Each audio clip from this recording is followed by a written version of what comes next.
So now that we have our our procedural generation engine part done, that's what I like to call it sometimes, we need to go in and let's expose the different parameters that we want to have control over within Unreal Engine 4.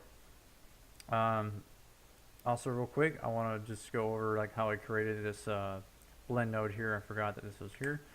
So if we need a height map information, we can easily just go in and we might not be able to find it from here, but we need to do a compositing node.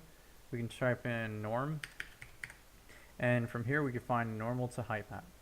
This is acting as a converter, so it's asking us what is our normal map, so we can bring in our normal map, and then we can drag this down to height, and we can go from there. We can again add in a height information output node by right clicking add node output, and then in your output you can specify the item you want by coming down and selecting height. But for now, let's start getting our different parameters exposed. So if you double click on anywhere in the empty side of the graph, it'll bring up the information that's included in your graph. So when you export out the SBS file into Unreal, Unreal is going to be reading the information that's in this graph and this graph information in here. So we come down to input parameters. We notice that we don't have anything in here. We can add different information, like we can add floats, which is a for number. We can add a bools. But what I want to do is I want to add in our own custom parameters from these different nodes. So like I know I want my color to be changeable. I want my roughness value to be changeable. I want different parts of this node graph, like the dirtiness, edge wearing, and rust peeling, to be changeable within Unreal Engine 4. So let's start off with using our base color. So if we click on our node for a color, we can come down to where it says specific parameters. So remember before we were able to select any of this to change our color of our car? Well, we can do the same thing by coming into output color, and if we look just underneath this grayscale here, there's it looks like a graph editor line here. If we click on that down arrow, we'll see a expose option. So if we expose this, it'll ask us, okay, you want to expose your parameter. What do you want to give it the name? You can go with output color, but I want to be specific to the actual name of this. So let's go to new, and I'm going to call this vehicle color. So I push OK and then confirm that. Now all of a sudden your output color is gone. Well, the reason for that being is because now it's an exposed parameter that you will find within your actual graph's information. So let's double click on the empty space in the graph, bring up our graph information, come down to the bottom in our input parameters. Now we have a parameter or exposed variable for vehicle color. So if we drop this, we have control over our car again, but we're controlling it through the graphs node at work. So when we go into Unreal Engine, this will be changeable when we go into the editor.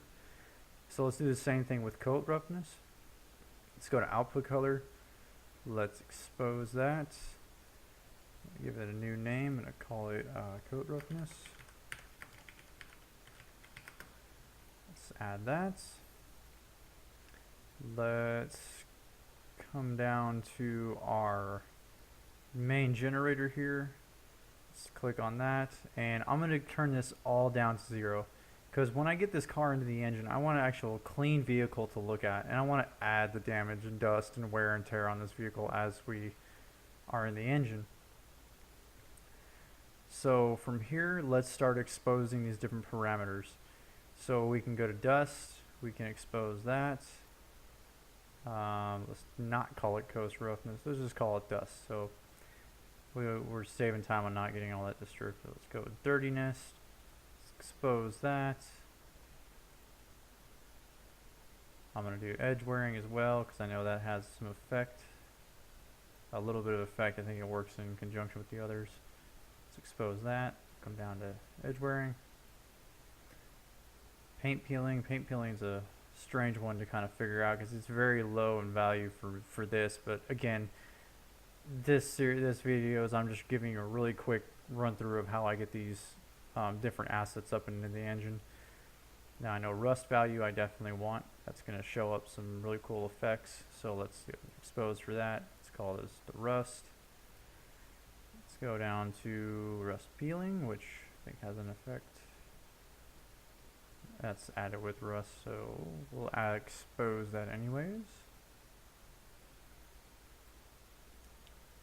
And we have raw metal color, so we can change it if we want. Any of this stuff you can add in really just by exposing the parameters. You got blending, you can blend in all the different intensities of how rough this is. That's why you expose alphas. So I mean, you get a pretty good flexible amount of options you can do for changing out like how your the final look's going to be in the engine. So from here, let's do something that you need to do often. Let's save out this let's save everything out.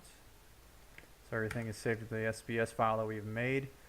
And from here, I do believe that we are good to go on our Substance Painter.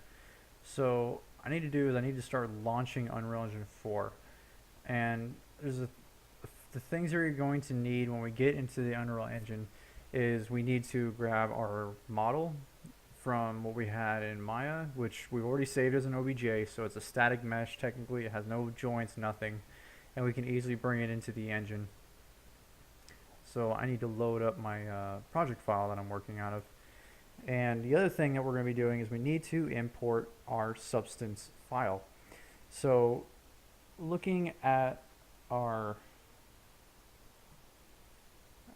file again, let's go to PROXY car. This has an SBS file.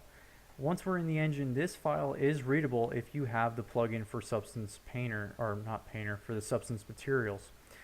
So in order to get a plugin that's readable for Unreal Engine, you can find that within the marketplace on your launcher launcher. And if you come down to, I believe it's blueprints. Could be wrong here. Ah, there it is, the Substance plugin. It'll be under the category of Materials and Effects. So if we're at the top here and we just go to Materials and Effects, I know this might be a little bit redundant, but it'll bring you right down and you can find, next to the HDRI lighting, you can find the Substance plugin available. So you can easily come in, you can download those for whatever version of the engine you're using right now. They support 4.8.3 and 4.9. There's earlier versions of the engine available, I think, on their actual website too, for downloading that. But since they've made this plugin available here, it's the easiest thing in the world to get installed. So you can easily drop it in. Before you had to drop it within your directory folder. You don't need to do it anymore. Just download it and you're ready to go. And while this loads, I think I might end up cutting the video short until the project is up and loaded. So I'll stop the video there, and when we come back, I'll be in our PROXY workspace, and I will load and we'll begin the process of importing our vehicle into Unreal Engine and getting everything set up. So we'll end it there.